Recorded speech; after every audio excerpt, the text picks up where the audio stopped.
US. She says, my family are on some form of shirk, innovation, believing in superstitions. And Suhail's question is almost the same, about an advice to the parents, how to, and relatives who are doing wrong things, how to deal with them. First of all, put yourself in their shoes.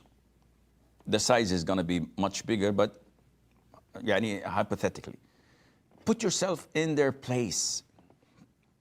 Meaning, if you were to be advised by a minor, a young son, or a member of the family who is no one, who has just grown up after being a child, would you take their advice positively and accept it? People differ. And this is why we, in the beginning, tend to be a bit aggressive. I used to be like this. I can hear people say, Sheikh, you're still aggressive. No, I'm not. I was way aggressive. In the sense that when I started practicing almost 40 years ago, and everybody around me in the family, in the neighborhood, were not practicing at all. If they pray, that's good.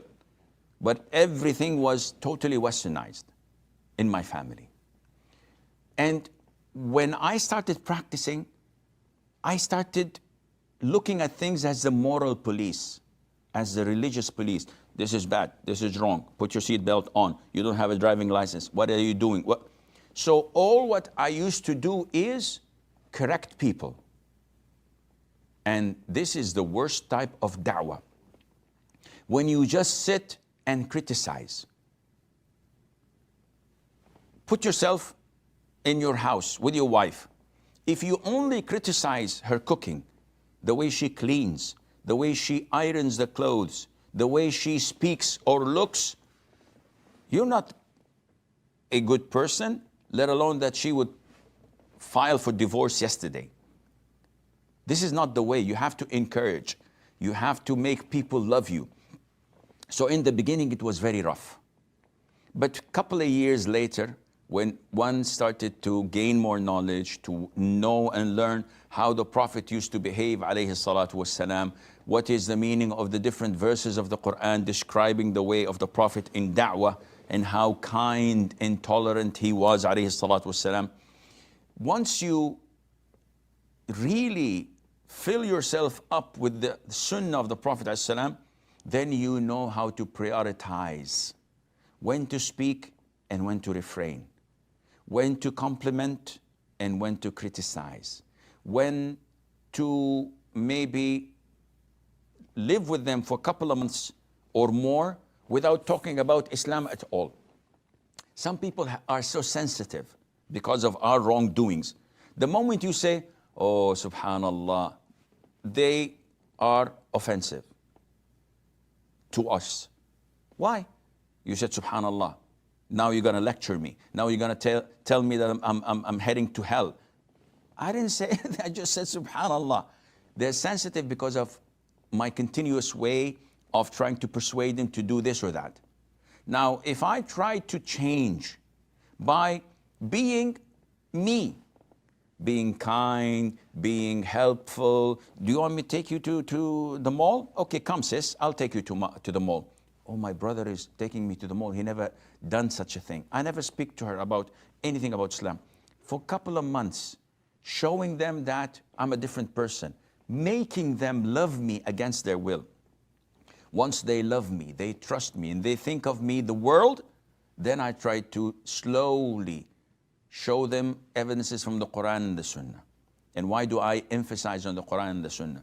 Because those who are in shirk or innovation or believe in superstitions, usually if you just tell them, well, Sheikh bin Baz says so-and-so, or Ibn Uthaymeen says so-and-so, or the scholar or that scholar, they are on their toes.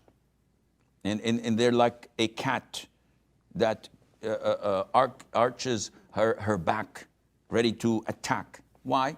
Because the names you mentioned go totally against their beliefs and what their peers and shuyukh and scholars belief.